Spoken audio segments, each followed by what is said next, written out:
On entend souvent cette phrase on est la moyenne des 5 personnes qu'on fréquente le plus. C'est devenu un grand classique, oui. Un vrai cliché du développement personnel, quoi. Mais au-delà de la formule, qu'est-ce que ça veut dire au fond? Comment est-ce que notre entourage nous sculpte jour après jour? C'est une question qui va bien au-delà du cliché, en fait. C'est même l'un des domaines de recherche les plus fascinants. Ah oui, Oui, on a des décennies d'études qui tentent de comprendre cette architecture invisible qui nous façonne. Aujourd'hui, on va plonger là-dedans. On va voir comment, très concrètement, on apprend en regardant les autres, pourquoi certains semblent blindés face aux coups durs. et même comment des choses comme le bonheur peuvent se propager dans un cercle d'amis, c'est ça? Exactement. C'est tout l'enjeu. D'accord. Alors, notre mission, c'est de décortiquer un peu cette mécanique de l'influence. On va s'appuyer sur des études assez incroyables, de la psychologie, de la sociologie. C'est ça. Allons-y. Pour commencer par la base de la base, comment est-ce qu'on apprend des autres? Je veux dire, au-delà de l'école ou des livres. Bah, avant tout, on apprend en regardant. C'est le cœur de ce qu'on appelle la théorie de l'apprentissage social. Développé par Albert Bandura, c'est C'est ça? ça, Albert Bandura dans les années 60. Son idée, qui était assez révolutionnaire à l'époque, c'est qu'une immense partie de notre apprentissage se fait par simple observation. Pas besoin de récompense ou de punition, donc. Non, pas directement. Le simple fait de voir quelqu'un faire quelque chose peut suffire. Et il y a une expérience fondatrice qui a vraiment mis ça en lumière. Absolument. C'est une expérience que tout le monde connaît, même sans le savoir. Ah oui, la fameuse expérience de la poupée Bobo. Exactement, l'expérience de la poupée Bobo. Le protocole était simple. On montrait à des enfants une vidéo où un adulte était très agressif avec une grande poupée gonflable. Charmant. Très. L'adulte la frappait, lui donnait des coups de marteau, lui criait dessus. D'accord. Et ensuite? Ensuite, on mettait l'enfant seul dans une pièce avec des jouets et parmi eux, la poupée Bobo. Et le résultat a été? Sans appel. Les enfants qui avaient vu l'adulte agressif reproduisaient quasi à l'identique les mêmes comportements. Ils frappaient la poupée, parfois avec les mêmes mots. C'est fascinant et un peu effrayant à la fois. Tout à fait. Ceux qui n'avaient rien vu ou qui avaient vu un adulte jouer calmement ne montraient aucune agressivité. C'était la preuve qu'un comportement complexe peut s'acquérir juste en regardant. Mais j'imagine que ce n'est pas juste du mimétisme bête et méchant. Il doit y avoir un processus dans notre tête. On ne copie pas tout ce qu'on voit, heureusement. Vous mettez le doigt dessus. Ce n'est pas un simple réflexe. Bandura a identifié 4 étapes mentales. La première, c'est l'attention. Logique. Il faut regarder. Voilà. Si on est distrait, on n'apprend rien. La deuxième, c'est la rétention. Il faut mémoriser ce qu'on a vu. D'accord. Attention, rétention. La troisième, c'est la reproduction. Il faut être physiquement capable de le faire. Et la dernière, la plus importante, c'est la motivation. La motivation. C'est-à-dire qu'il faut une bonne raison d'imiter. Exactement. On anticipe une récompense, une approbation, ou on se dit simplement que ça va marcher. Je comprends. On est des éponges, mais des éponges avec un filtre. Et ce filtre, justement, qu'est-ce qui explique que face à un même événement négatif, certains s'effondrent et d'autres rebondissent? C'est une excellente transition. Ça nous amène à un concept majeur en psychologie, le lieu de contrôle, Le lieu de contrôle. ou locus of control. L'idée, c'est qu'on a tous une croyance profonde sur ce qui gouverne notre vie. Et ça se situe sur un spectre. D'un côté, il y a le lieu de contrôle interne. C'est-à-dire? C'est la conviction que nos actions, nos choix, déterminent ce qui nous arrive. On est le capitaine de son navire, quoi. D'accord. Et de l'autre côté du spectre? De l'autre, c'est le lieu de contrôle externe. C'est la croyance que notre vie est gouvernée par des forces extérieures. La chance, le destin, les autres. Voilà. On a l'impression d'être une feuille emportée par le vent. Et cette simple croyance, elle a un impact. Mesurable. Un impact énorme. Une étude longitudinale australienne a montré quelque chose de spectaculaire. Les gens avec un fort lieu de contrôle interne ont une sorte de tampon psychologique. Un tampon? Oui. Face à des chocs de vie très durs, une maladie grave, une agression, leur bien-être psychologique chute beaucoup, beaucoup moins que celui des autres. C'est comme une assurance intégrée. Mais quoi? C'est quoi le mécanisme? C'est la proactivité. Quand il leur arrive quelque chose de négatif, ils se disent « Ok, c'est terrible. Qu'est-ce que je peux faire ?» Ils cherchent des solutions. Ils cherchent activement des solutions, ils demandent de l'aide, ils agissent. L'autre personne, avec un lieu de contrôle externe, va plutôt avoir tendance à subir, à se sentir impuissante. Victime des circonstances. C'est ça. Cette posture d'acteur plutôt que de victime fait toute la différence. D'accord. Donc notre état d'esprit est une sorte de bouclier. Mais à quel point les autres peuvent quand même nous contaminer, et j'ai lu des choses folles sur le fait que l'obésité ou l'humeur pourraient se propager comme un virus social. Ça me paraît De la science-fiction. carrément. Et pourtant, c'est un des champs de recherche les plus solides de ces 20 dernières années. On appelle ça la contagion sociale. Les deux chercheurs qui ont vraiment mis ça en lumière sont Nicholas Christakis et James Fowler, Et ils se sont basés sur quoi? sur un trésor. L'étude de Framingham. C'est une étude qui suit la santé des habitants d'une ville américaine depuis 1948. Depuis 1948? Oui. Et ils ont pu analyser les liens sociaux de tous ces gens sur 32 ans. Waouh! Et qu'est-ce qu'ils ont trouvé? Ils ont découvert que beaucoup de choses ne se répartissaient pas au hasard. Elles se propageaient en clusters. L'exemple le plus célèbre, c'est l'obésité. Si votre ami proche devient obèse, votre propre risque de le devenir augmente de 57%. 57%? C'est énorme. Mais le plus fou, c'est que ça ne s'arrête pas là. Comment ça? Ça s'étend jusqu'à 3 degrés de séparation. 3 degrés? C'est-à-dire... C'est-à-dire que si l'ami de votre ami devient obèse, votre risque augmente.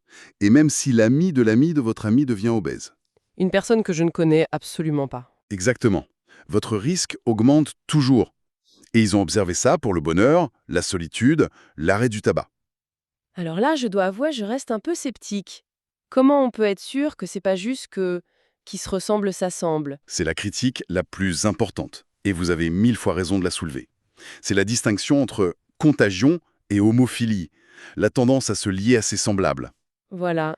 Les gens en surpoids fréquentent peut-être les mêmes restaurants, c'est pas pour ça que l'obésité se propage. Tout à fait. Les chercheurs en sont conscients. Ils ont utilisé des modèles statistiques très sophistiqués pour isoler cet effet. Et même en contrôlant ça, l'effet de contagion reste significatif. Et on a d'autres preuves que des statistiques? Oui, c'est ce qui a vraiment validé la théorie. Une étude énorme a été faite sur Facebook, avec 61 millions de personnes. 61 millions. Oui, ils ont montré à certains un message pour les inciter à voter, avec les photos de leurs amis qui avaient déjà voté. Le résultat est clair. Voir que ces amis ont voté augmente de manière causale notre probabilité de voter. Et ça se propageait aussi aux amis des amis. Donc, c'est bien de la cause à effet. C'est fou. Mais instinctivement, quand on pense influence, on pense à nos proches, notre famille, nos liens forts. Pourtant, j'ai lu que pour trouver un emploi, par exemple, ce sont pas toujours eux les plus utiles. Ça semble paradoxal. C'est une des idées les plus élégantes de la sociologie. C'est la théorie de la force des liens faibles. Proposé par Mark Granovetter. Exactement. Dans les années 70, il a découvert que, le plus souvent, l'info qui permet de trouver un travail ne vient pas des amis proches, mais de connaissances, de contacts occasionnels, ces fameux liens faibles. Mais pourquoi nos amis sont pourtant les plus motivés à nous aider, non? Bien sûr, mais c'est pas une question de motivation, c'est une question de structure. Pensez-y. Vos amis proches, ils sont dans les mêmes cercles que vous. On a les mêmes infos, on connaît les mêmes personnes. Voilà, l'information est très redondante. Un lien faible, au contraire. Un ancien collègue, quelqu'un rencontré à un mariage, c'est un pont social. Il vous connecte à un univers complètement différent. Et c'est par là que transitent les informations nouvelles. Exactement. Comme une offre d'emploi dont votre cercle proche n'aurait jamais entendu parler. C'est tellement vrai.